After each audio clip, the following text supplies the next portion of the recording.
Experience a membership that backs your business journey with American Express Business Platinum.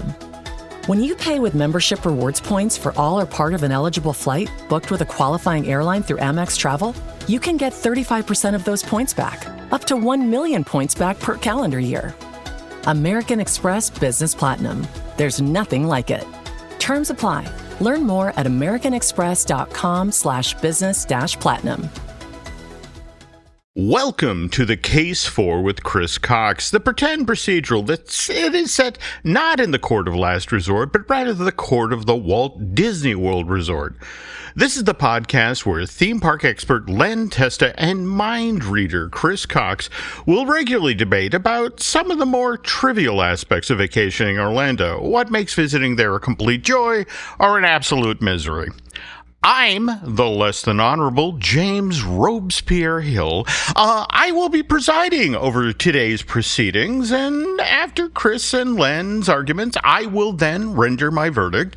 All verdicts are final until, of course, they're not, which means we'd love to have you, the listener, also weigh in with your thoughts on these not-so-weighty matters. Jim, I'm sorry, can I interrupt quickly? What's the deal with that sparkly dress on the hanger right next to your desk? New gift for Nancy or something? What's going on? No, that's mine. I have to have the proper attire, gentlemen, for my upcoming appearance in front of the Supremes Court. You mean the Supreme Court, Jim? That's singular. No S at the end. No. I said it right the first time. The Supremes Court. This is the only judicial body that is made up entirely of Diana Ross impersonators.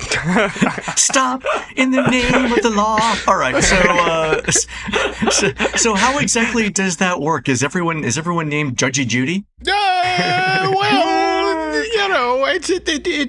There's a select group of us who get volunteered for this, and again, just the beadwork is. Well, I'm very impressed, and if this is the case, I'd like to assume that you can't hurry love in that court either. Thank you. Well, okay, moving on now, gentlemen. And it's interesting, again, I have my lovely party dress because on today's show, the matter before the court is after-hours hard ticket events at the Walt Disney Parks. All right, and Jim Hill, when did we start seeing after-hours parties? When was the first one produced or presented? Okay, well, the first of these that was open to the public, kind of interesting. They would do after-hours parties just for the cast members to show their appreciation. But the first time these were open to the public was 1983. Mind you, one-night-only affair. And tickets, by the way, Len, a whopping $13.95 for adults, $9.95 for children. I don't know that that's taxed right now on the current tickets. And it was just one night, you're saying, Jim, right? Not the whole long thing where, Halloween starts in August and Christmas starts November 1st.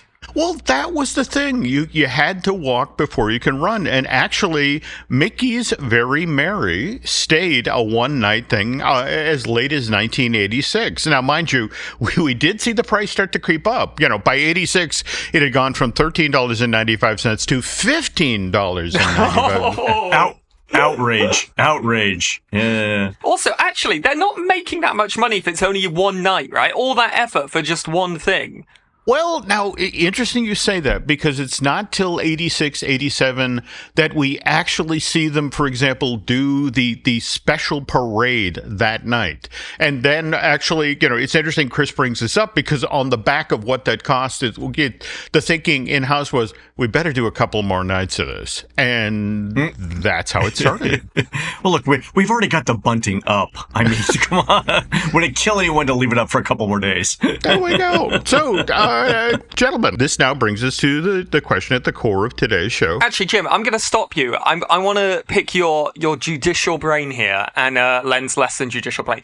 Honestly, if you thought, if Halloween wasn't a thing, let's assume it didn't exist, what time of the year do you think that they would start Very Merry and Christmas celebrations if they could?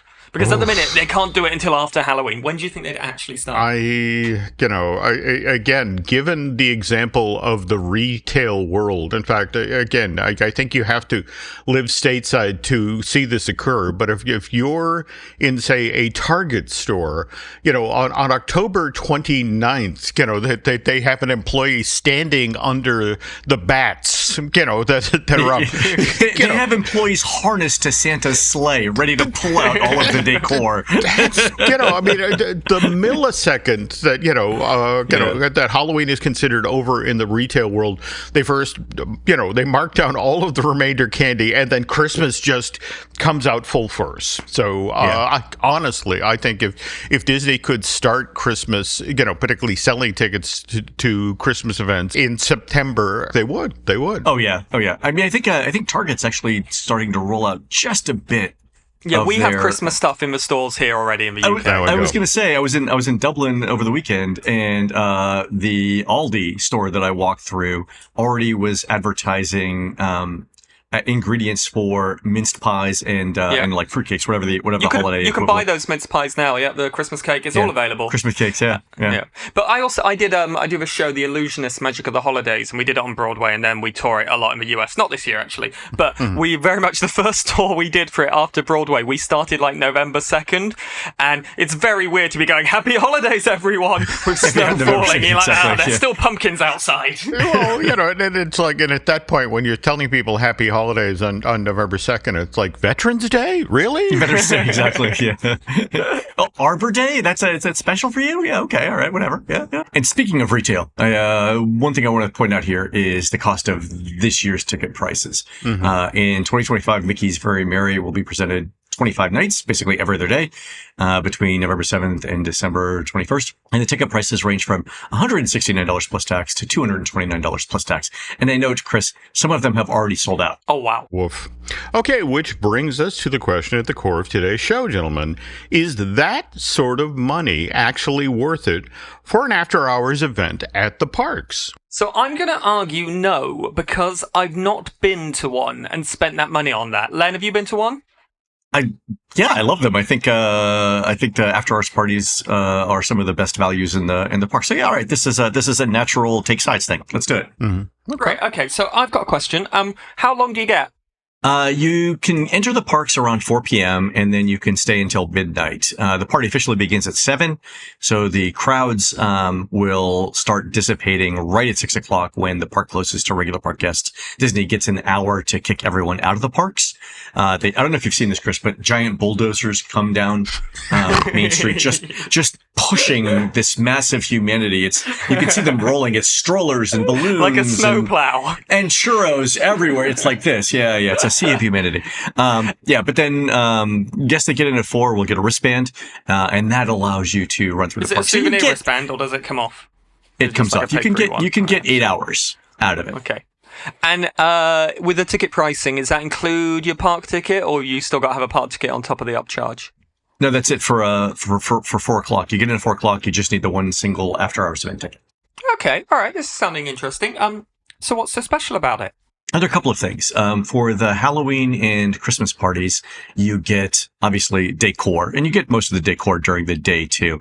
I would argue that the after-hours parades that are unique to the parties themselves and to the after-hours events are some of the best parades that Disney does. Like, I think the Boo to You parade for the Halloween party is the single best parade that Disney does. I've seen this. This is the one with the Headless Horseman, right? The Headless Horseman runs down. Yeah, it's a super talented horse. The horsemen themselves less talented than the actual horse. Their job is just hold on and don't fall off, right? You hold on. The horse is the one doing the navigation there. I mean, the horse is doing the hard work, right? There are special fireworks events, and then there's different theming throughout each of the lands. Occasionally in Walt Disney World, you will get an attraction overlay. Not so much now, but in the past they've tried it. Yeah. And do you see any of that stuff from the parade in the regular parade during the day, or is it just there if you're Nothing. there for the It's party? just for that parade. It's a unique parade, yeah. If I might interject here, there was an interesting moment in the mid '90s where, again, by '86, Mickey's Very Merry had really started to take off, and the resort tried to double dip. Len, did you ever get to see get to experience the Jolly Holidays dinner over at the Contemporary they used to do in the Fantasia ballroom? No, but I remember hearing about it. It just wasn't something that was appealing to me. I was still more focused in the parks. But yeah, they've tested a bunch of different things here. Did penguins act as the waiters? Well, what was kind of interesting is that when I say double dip, it was literally double dip. It was for example, the castle show, was recreated inside of the Contemporary ballroom. The thing that they used to do with the Country Bears singing, holiday songs, they'd recreate that in the ballroom. And what Disney learned the hard way was that people who come to Walt Disney World for the holidays, they don't stint. So, they were buying tickets to the Mickey's Very Merry and the Jolly Holidays dinner and running back and forth between the two. Well, more to the point, they actually ran to guest relations. It's like, wait a minute. And again, this gives you some idea of when this occurred. It's like, I just paid $60 for, a special dinner experience. And I saw the exact same shows I saw last night in, the Mickey's Very Merry party. Yeah. And Disney wound up comping a lot of folks who had done just that. Wow. So they've learned to make these experiences more unique now. I mean, the things that you get during these holiday parties, you can't get anywhere else now. I would say, too, over at Hollywood Studios, the new Jollywood Nights entertainment, the live entertainment in particular, is something you don't see in any Disney park. So during that one at Jollywood Nights, backed by Tower of Terror, Disney will do a live jazz quartet. And last year when Laurel and I went, a number of people, I'm not talking a few, I'm talking about dozens of guests dressed up in their finest to be like a supper club dancing thing. It was really, really, really interesting to see people do that during the parties. Also, the later parties, the ones that are in November and December, have much better weather than, stuff that you get during summer. So you can actually dress up a little bit more and walk around and look a little bit nicer. So one of my arguments against this, I think you sort of mentioned there about the jazz quartet. That sounds wonderful. But I remember on a episode of the Disney Dish, I think it was you and Christy, maybe Len, were talking about like an early Jollywood Nights where you went sort of to the first one and they fixed a lot of it by the second or the third. So yeah. I think like, if you're going to go to an after hours party, you should go to later ones, or they kind of got those situations sorted now? Yeah, the first time Disney ever does anything, it comes as a surprise to Disney too that it's happening, right? Like, hey, I've been there with shows where we've got no dress rehearsal today, just in front of an audience. Okay, then good luck, everyone. When they're opening a restaurant and they're like, well, it's opening day. I'm like, was it a surprise to you that this was happening today? Like, did no one tell you that you were going to be here? Anyway. Never enough time, never enough money, no matter what, right? Yeah, and they got to figure it out. And I really liked Jollywood last year, so I'm definitely going back again this year too. So and it's interesting you mentioned that because face it, again, we talked about in the show. Mickey's Very Merry has been around since 1983, and it evolved. It grew over 5 to 10 years before it kind of achieved its final form, and we're getting to watch that in real time with Jollywood Nights. On the other hand, I hope that Ollie, the mascot for the event, has a retirement plan because I don't think he's going to make it. So. Yeah. Stop trying to make fetch a thing, right? Okay, come on, guys. There we go. Okay. Chris, you've never been to one of these, right? What are some reasons why you don't think spending $1,000 on your family is worth it? Well, partly it's timing. Like $900. Yeah. Okay. Yeah, I mean, what's the difference these days? Partly it's timing. I've never been in the US parks during Halloween or Christmas. We were at Disneyland Paris many years ago at Halloween, but they don't have that after hours event there. And I do love the idea of it. And I think if it were me and just my wife, we would 100% be on your camp of yes. But suddenly when you're paying for 4 people and then considering dragging a child around at 1 a.m., that doesn't sound like fun to me. Right. And that's a good point. Like, I can't tell you how many times I've left a party early because, I got there at 4. I saw the parade. I saw the first fireworks. I got all the treats I wanted. By 10:30 or 11, I'm old. That's past my time. I've missed Matlock. Now I got to go back and rewind it on the TiVo, right? But yeah, it is hard for kids to make it until midnight every night. So the chances are, if you're a parent of a small child, you're not going to stay for the complete 5 hours of the event. And so that's got to be taken into account too. You talked about snacks there. Tell me more. I'm always interested in snacks. So the parties have snacks available. Generally, it's snacks themed to the holidays. For the Halloween parties, you actually get to trick or treat in multiple locations around Walt Disney World. And Chris, knowing about American excess, we thought that the average child, if they did one complete circle of every candy stop in the Magic Kingdom, could get somewhere between 1.5 pounds and 2 pounds of candy per cycle. And they keep giving you the candy. So if you did 2 cycles, you would get between 3 and 4 pounds of candy, which per child is a lot of sugar. How much money do you think this candy's worth? How much are we taking off the ticket price on candy? At least $3 or $4 worth of candy here. That's not bad. It's not bad. Yeah. And then during Christmas, they'll do, hot cocoa and cookies. And the interesting thing there is, I've not seen a practical limit to how much hot chocolate and how many cookies they can give you. At one point, we had a fairly large group. And I went up to the cast member who was giving away, gingerbread cookies. And I said, I have 21 people in my group. Can I have 21 cookies? And she, made me do this thing with my arms and basically poured in as many cookies as would fit into that space. So there are really no limits on the snacks. Again, it's not enough to justify a $200 ticket, but you will not go hungry or thirsty during any of these events. So that's good. If I might interject, when Alice was an infant, I want to say this is 93, 94, my ex and I took her to an early Mickey's Not So Scary, and we had brought Alice into the park in her Emily Younger stroller, which is basically the size of a small foreign car. And, we went to all of the trick-or-treat collection points, and the cast members went, oh, and would pour candy straight into the cart. By the end of the evening, we had so much candy, I struggled to push the stroller up the hill to the monorail. I mean, the stroller's tilting back. Alice is reclined. You're balancing this on 2 wheels. Yeah. Dropping out the back like Hansel and Gretel. People are following. Oh, follow the hills. Just follow the candy on the floor. Go. We left the last Halloween party with over 8 pounds of candy. We actually had a designated candy carrier because we all got tired of carrying our own candy. Yeah.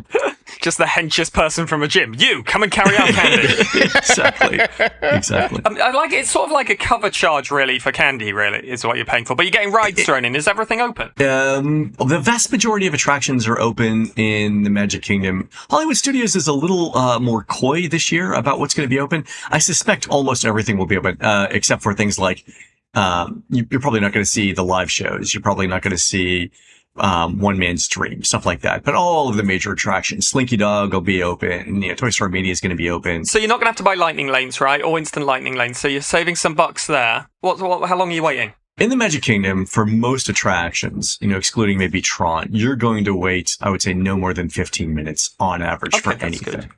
Right? So you're basically getting the lightning lane experience in that 7 hours, really the 5 hours that the park is closed. You're really getting the lightning lane experience. I will say there's a bit of a challenge balancing out things like doing the snack route or the candy route, or seeing unique characters, which we should talk about as a separate topic. Yes. Okay. Interesting you bring that up because conversely, you have some of the most popular attractions in the park as a walk-on. On the other hand, as Len just alluded to, they will do things like, for example, they'll create a photo op where you can get your picture taken with all 7 of the dwarves or Jack and Sally from Nightmare. And that's where you'll actually see a 2 and 3 hour long line. And not only do you see the unique characters, you see similar characters you always see, but in special costumes. So you'll see Zombie Goofy, which you only see during Halloween, and he walks around going, brains. It's really funny. So. And I've seen how popular this is on the Disney cruises, particularly around Europe, where the characters are in the traditional dress of that country, or on like a long sea day on a longer voyage, you get all the characters, all the Mickey and the gang, so you can get a photo of all of them. So that's always popular on the cruise. So I can see that as a great selling point here for these parties. If you're waiting an hour or two, though, to see the Seven Dwarfs, that's an hour out of the 5 hours you have dedicated for the party. That's 20% of your party time. And again, if character greetings are your things, it's super valuable. But it is a long line is a considerably larger chunk of your ticket price during a party, right? Yeah, I was worried with particularly, I thought suddenly you're going to say most of the rides are closed and it's like going to a buffet and the dessert section's closed, which would be terrible. But the fact that all the rides are open, this is great because you could get a lot done that you would miss during the day. But I suppose there's a trade-off, right? Are you going to meet characters? Are you going to gorge yourself on candy? Or are you going to go on a ride a few times? Yeah, that's what I would do. You have to sort of strategize in your 5 hours of time. I would say, if you've got a 20 or 25 minute wait for Tron, where it's normally an hour or 90 minutes. If you're not buying Lightning Lane, that's a great use of your time. But going on something like Pirates of the Caribbean or, It's a Small World, where your wait might have gone from 20 minutes to 5, not so sure that that's, the best use there. And again, things like, Haunted Mansion during the Halloween party is going to be especially crowded that day. So you got to pick and choose. But with the right strategy, it's a way to eliminate a second visit to a very popular park and get everything done in one long day. All right, I am quite close to changing sides here, although I am a fan of sleep, aren't we all? And I worry that I'm going to spend all my money going to an after-hours event, go to bed late, and then miss most of the next day that I've already paid for a ticket for. What's going on there? No, it's a valid point. If you're staying out till midnight, you're getting back to your resort around 1 a.m., you are probably not rope dropping Animal Kingdom at 7:30 a.m. the next day, especially with children, right? So you do get a later start the next day. So I would say that would mean that an after-hours party is good for the night before you're already taking a day off, like you're taking a rest morning. Or maybe a day you're checking out, right? That's a good way to finish a trip. Exactly. And everyone can sleep on the plate, right? So, yeah. The only reason, and again, Chris, if you're switching sides, I'm going to do the same thing. The only thing I would say that has ever really impacted my enjoyment of an after-hours party is rain. Yes. Right. Now, I'm at home in England at the minute, and I look out the window, a drizzly grey afternoon, and I don't want to be out in that. So, I got nothing to say other than it's raining here. It's not nice there. I mean, hot rain, slightly better rain, right? But still rain. And that's mostly for, any after-hours event that happens during summer or any of the, earlier Halloween parties, even Halloween Horror Nights at Universal. The combination of heat and then late rain makes for a really steamy evening, and not in the good way that involves Harlequin romances and a bottle of wine. Or Netflix, you do you, whatever, Okay. Yeah, and that's, the couple of times where I've said, I've had enough at an after-hours party, even before, the parade and fireworks. The couple of times that's happened, it has been always because of bad weather. It's basically when your socks are wet, it's time to go home. Yeah, and to their credit, if the rain is bad enough where, it stops the parade, it stops the fireworks, it cancels some of the character greetings, Disney will work with people to get them alternate tickets, ticket for a later event if you're staying in town, or, something else as a make good. Disney, and I'm sure Universal does the same thing too. They will do make goods if your evening is compromised to that level. But it is a risk. It is a risk. I'm always impressed at how good Disney are with the make goods as well. On any incident I've ever had, sometimes you're like, I'll just mention this because it might ruin someone else's thing and they can probably fix it. The make goods are always really solid. If I might jump in here, Chris, that observation, when your socks are wet, it's time to go home. That's a good general principle for all of life, not just the Disney theme parks, I remember doing a tour, and we were at the Starlight Theater, I think it was called, in Kansas City, Missouri, for 3 nights. Right. And it's this big, beautiful open-air amphitheater. And we were there for 3 days, and it was Kansas City, and everyone told me you should have barbecue. And 3 days of barbecue is too much barbecue, it turns out. But I remember very clearly, it was open air, and we had basically night 1, I couldn't feel my toes. It was freezing cold. Night 2, it was too windy, and props were flapping around. And night 3, I was sweating way too much. It's just don't do anything in the open air is my normal rule, apart from going to theme parks. That's what it is. We need a dome. 2 great rules we should follow. Hey, they're going to solve it with the Abu Dhabi park, right? We'll see what happens there. Yeah. Okay. On that note, I have heard your arguments, gentlemen. I am now going to retire to my chambers and render my verdict. Are you going to put your dress on? Well, I might need some help with that. Len, you better pop in there. It's a zipper, not a magic wand. Okay. This episode is brought to you by LifeLock. It's Cybersecurity Awareness Month, and LifeLock has tips to protect your identity. Use strong passwords, set up multi-factor authentication, report phishing, and update the software on your devices. And for comprehensive identity protection, let LifeLock alert you to suspicious uses of your personal information. LifeLock also fixes identity theft, guaranteed or your money back. Stay smart, safe, and protected with a 30-day free trial at LifeLock.com/podcast. Terms apply. The family that vacations together stays together. At least, that was the plan. Except now, the dastardly desk clerk is saying he can't confirm your connecting rooms. Wait, what? That's right, ma'am. You have rooms 201 and 709. No, we cannot be 5 floors away from our kids. The doors have double locks. They'll be fine. When you want connecting rooms confirmed before you arrive, it matters where you stay. Welcome to Hilton. I see your connecting rooms are already confirmed. Hilton, for this day. Finished training for the day? Time to fight post-workout fatigue with Core Power Protein Shakes. They're packed with 26 grams of high-quality protein to build muscle and electrolytes to help hydrate. The nutrition you need to help your body replenish, rebuild, and repair post-workout so you can power on to the next one. Champion your recovery with Core Power. Visit corepower.com to learn more. And we're back. That is a lot of sequins.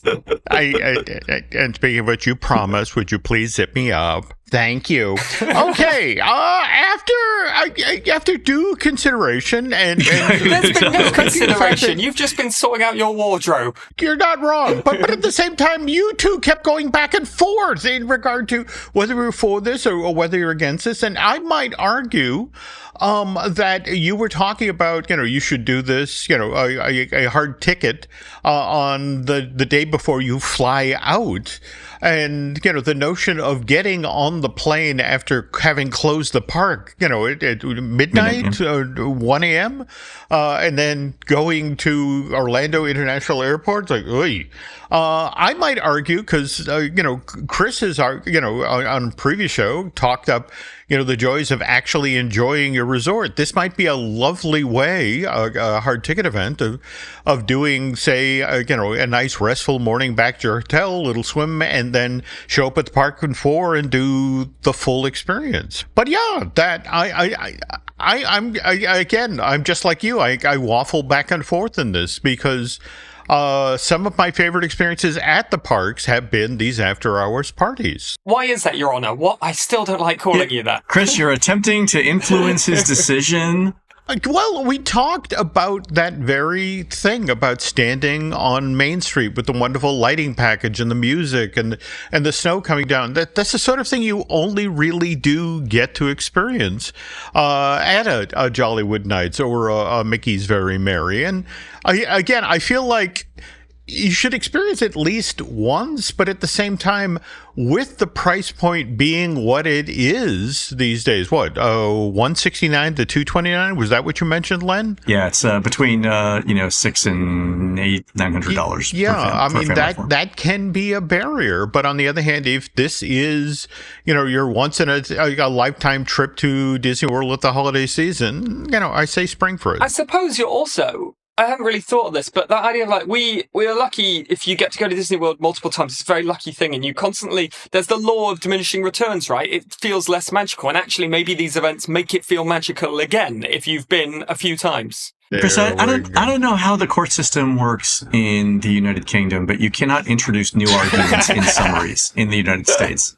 Well, again, it's the court of the Disney World Resort. There are more what we call guidelines. Okay. There we go. Fair. And with that, another session in these hallowed halls, the court of the Disney World Resort, has now come to a close. My thanks to our two would-be barristers, theme park expert Len Testa and master illusionist Chris Cox, for, again, arguing the pros and cons of after-hours hard-ticket events on today's show. And just a reminder, folks, the full verdict won't be rendered until you, the listener, finally weigh in. If you've got any comments you'd like to pass along, well, I can be reached here in my chambers if you send a note to jim@jimhillmedia.com.